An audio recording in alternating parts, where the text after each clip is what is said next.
Pues soy Mai, en la actualidad estoy desempleada y bueno, ¿quién soy? Pues soy mujer de procedencia vasca y bueno, pues soy una persona que vive en colectivo y que trabaja en red. Vale, la siguiente cuestión es un poco la misma con la que abrimos la otra entrevista, ¿no? Lo que pasa es que han pasado una serie de años y a lo mejor han cambiado nuestras perspectivas, ¿no? Esto del 15M, ¿qué es lo que es? Pues el 15M a día de hoy es otra pregunta muy complicada como la anterior vez, pero ahora mismo sería un movimiento muy disperso de activistas que en su momento estuvieron muy unidos y ahora también trabajan en red, pero en diferentes movimientos sociales y colectivos un poquito más cerrados.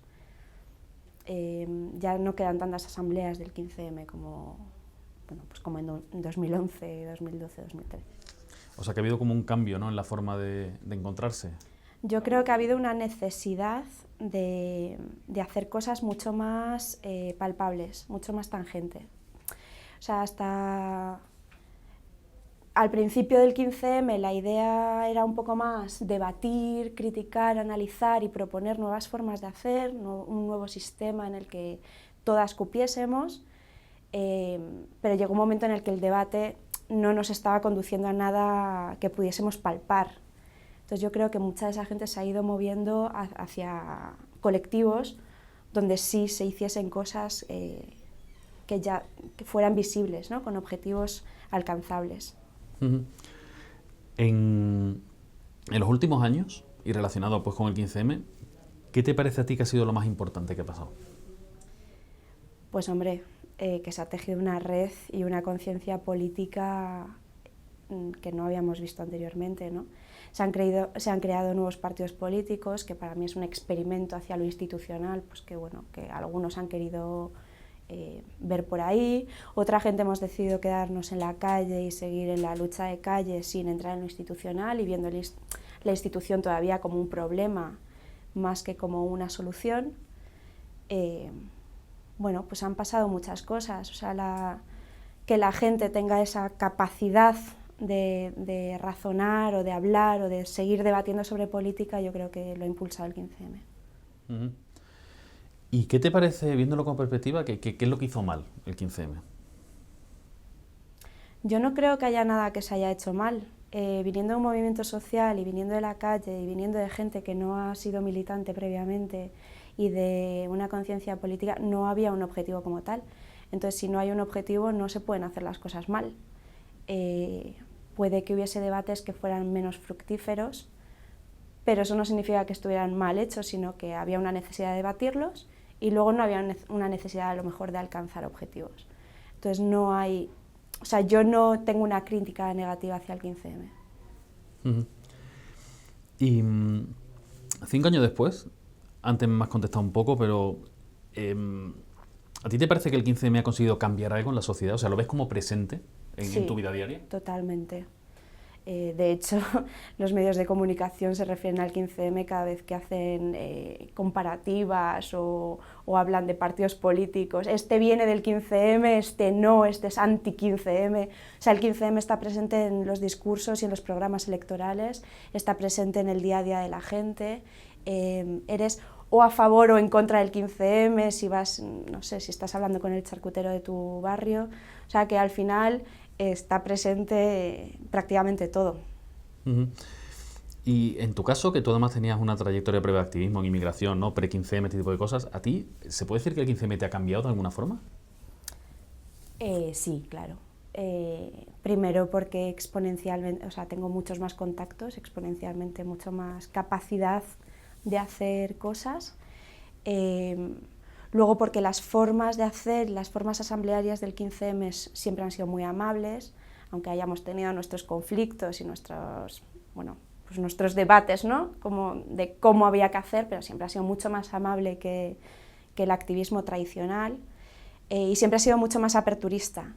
Entonces esto te obliga también a ti a ver a gente con la que no tienes ningún tipo de relación, con la que a lo mejor no tienes nada que...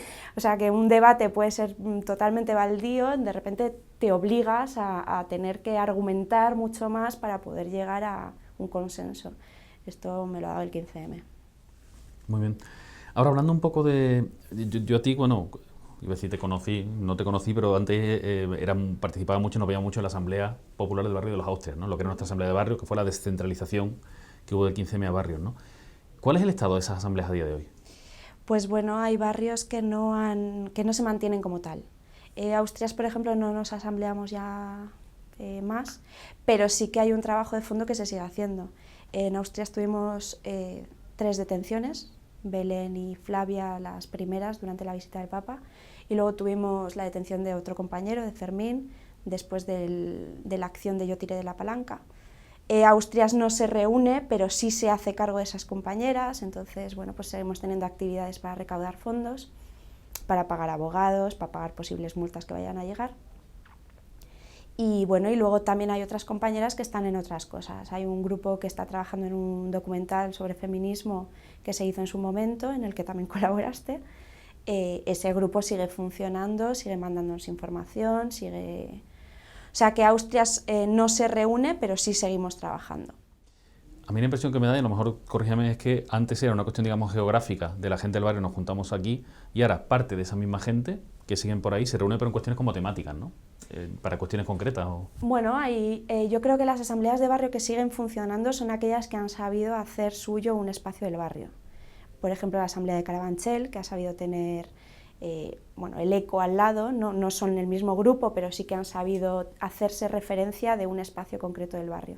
La asamblea de Malasaña con el solar, el solar Maravillas, en fin, esas asambleas siguen funcionando porque han sabido hacer suyo una parte del barrio. Es mi opinión. El resto es verdad que nos hemos difuminado, pero seguimos en contacto, vamos, casi a diario. El ECO, lo cuento para la gente que quizá no lo sepa, es un centro social que hay en Carabanchel, y bueno, que lo usan los movimientos sociales y también lo usa muchísima gente. Hemos hablado mucho de redes. A mí me gustaría un poco que me hablaras de la experiencia tuya en temas de vivienda, de cómo además las estructuras quizás han cambiado, han evolucionado, y cómo, no sé, cómo el 15M afectó a eso o no afectó. O sea, ¿tu experiencia en vivienda en centro? Sí, bueno, yo empecé en vivienda centro, pues eso, casi en el último coleteo de la Asamblea de Austrias. Hubo una necesidad como de nutrir un poco más al grupo de vivienda de Lavapiés, ampliarlo a otros barrios que estaban teniendo conflictos y que Lavapiés estaba asumiendo. Entonces, bueno, fui un poco como enlace de Austrias a Lavapiés. Entonces no éramos PA, éramos grupo de vivienda centro, y a posteriori nos convertimos en PA, en realidad porque la PA en realidad funciona bastante como las asambleas del 15M. No sé si esto era previo o posterior al 15M, porque en realidad no he estado en el previo al 15M, pero en lo que yo he visto a posteriori es un poco lo mismo. Las líneas rojas son un poco las mismas, el trato con la gente es similar, el funcionamiento de las asambleas también va por consenso. Entonces, en realidad, yo no sé si lo hemos variado mucho o simplemente lo hemos nutrido de más activistas. Sí, yo por la experiencia, por la poca experiencia que he tenido yo viendo, el tema de vivienda y de la paz fue como adoptado por el 15M, y si bien existía antes, con el 15M vivió como una especie de boom, ¿no? Y se llenó de gente, ¿no? Sí. Y se crearon nuevos grupos por todos lados, como el caso de Vivienda Centro, ahora Paz Centro, ¿no? Sí. Muy bien, y para acabar, estamos acabando ya. ¿Dónde crees tú que estará el 15M dentro de 5 años? Me has dicho que está presente ahora mismo en la vida. ¿Dentro de 5 años? Yo creo que seguirá en el espíritu de la gente, en todos los que lo hemos vivido, en quienes lo vayan a vivir a futuro, porque pues serán descendientes de los que lo hemos pasado. Yo creo que se quedará como algo en la historia y como algo en las conciencias de la gente. Muy bien, pues por mi parte he acabado. No sé si tú tienes algo que agregar o algo que te parezca importante. No, muchas gracias.